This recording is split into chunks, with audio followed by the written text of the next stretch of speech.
Feminism.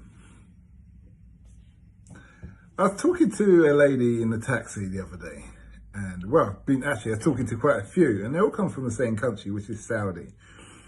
And one of them was telling me how she'd been divorced and now she's come to England to study and she's probably going to end up living here.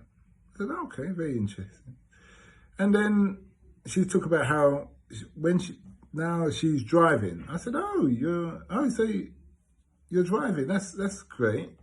She said, well, she'd been driving for years. I said, what do you mean? She said, when they was in Oman or Dubai, they were allowed to drive, but obviously Saudi was different. But now they drive in Saudi.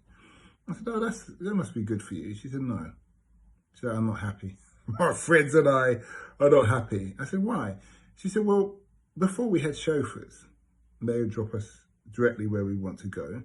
So we step out the car, walk 5 meters and get into the shop or in the shopping mall. Now we have to find parking spaces. We have to find, remember where we park the car. We have to carry our own shopping to these cars. And we get parking tickets. And we have to remember to service the car and do all the paperwork. And we get speeding tickets.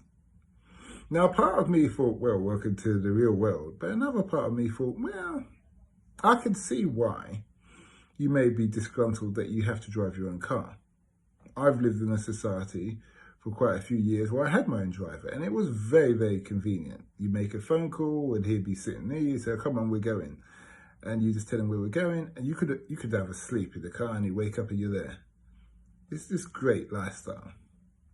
But why I say feminism is at the start is because you're rooted for things that people may not necessarily want or may not realize what they have before they take what you have.